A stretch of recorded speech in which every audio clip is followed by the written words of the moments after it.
we see some newer universities emerging that are just basically throwing money around to get and buy their way to the top.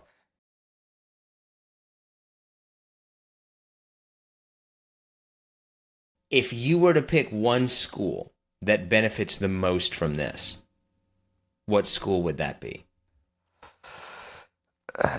TCU, Texas Christian University.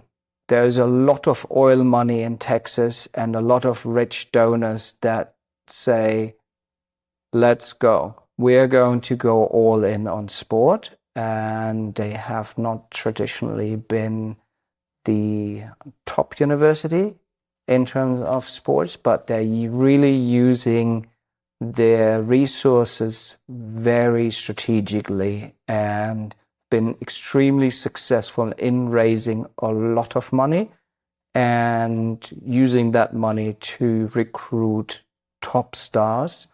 I knew for some reason, I was like, I bet he's going to say a school in Texas, but I thought you were going to say Texas. TCU is surprising to me. Are there other schools out there that really kind of catch your attention as like, oh, they're really making a big move under this? I think if we want to stay in Texas, I think the University of Texas, like you look at the parking lot for the football practice and it has a Lamborghini parked to a Lamborghini next to a Lamborghini. LSU is a great example of how they've been leveraging not just football, not just basketball. They've been leveraging women's basketball. They've been really strong on women's gymnastics. So Livy Dunn went to LSU and she's one of the highest earning, now former college athletes, but she's been the face of NIL for the last few years. And so LSU is not only thrown around money, they've also created what they call a creators lab, as in creating a space for the athletes to become creators. So video editing, podcast rooms. How much money are we talking about? It ranges from your last name and your number of social media followers all the way to your performance. The ideal scenario is you are an Arch Manning, have 500,000 followers on Instagram, and are a quarterback at the University of Texas. You are looking at several $1 million a year. And for the ones that are much more regular cases, for starting running backs, quarterbacks, top star basketballers, we're certainly looking at six figures. And even the ones that are getting poached from the mid-majors to transition to like a Power 5 conference or an SEC or a Big Ten, we're looking at $50,000 to $100,000 in sponsorship to motivate them to switch universities. So we're looking at real money. But again, for most deals that are not in the top star level, it's less than five figures. We're talking about a few $1,000s here and there. So nothing that really should worry us too much that these student athletes now are not connected to the real world anymore. Or is like, do they have to do stuff for this, or are they kind of just like, here's the money? In an ideal world, they're supposed to do something for this money, as in it's endorser money, and the real NIL deals, the ones that most student athletes have, they are doing some promotions for that.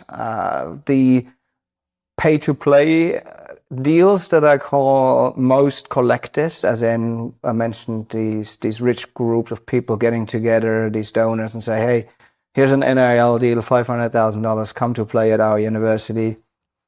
They're supposed to, again, be at their fair market value, and meaning that they need to be doing something.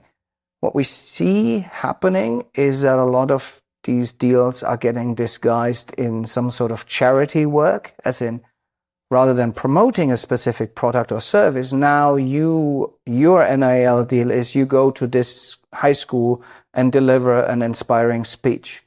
Because placing the value on some inspired students is priceless. It's really difficult to put that into perspective. Whereas I can say, look, if you want to reach 1,000 people with your advertisement, this is how much I would have to pay on Instagram, on Google Ads, etc. So that's much more quantifiable. Inspiring people, changing their lives, that's priceless, isn't it? They're getting around it like that.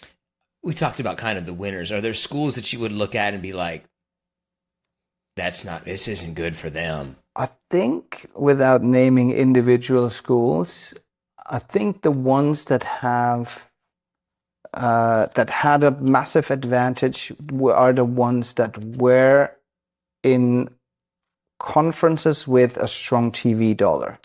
So immediately now it becomes more and more difficult to change conferences, to align and get into a conference with a top TV dollar. And that means getting left behind more and more. Now, if you're a mid-major program, so not an SEC, not a Big Ten, you don't have the TV dollar to afford NIL deals. You don't have the sponsors to afford the NIL deals or the donors.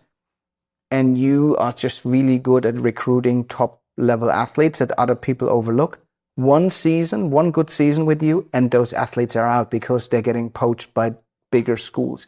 So it's almost like it's becoming harder and harder to break out of this. So the schools that have moved very early on NIL and that have invested in this really quickly are the ones that are benefiting. And schools that have been strong and have taken more of a traditional conservative approach to this are slowly left behind. Is the system working? Is it turning out the way that people thought that it was going to turn out? In the way that student athletes are not just getting exploited by the universities, by the athletic programs, and like those on the field are actually making some money. So in that sense, it's absolutely working. It's also working in the sense that the rich are getting richer, and it's coming at the expense of other student athletes at universities that are not generating revenue, in particular that are playing sports that are not on national media. So the rich are getting richer in that sense, and those who are not contributing to this increase in revenue are getting left behind.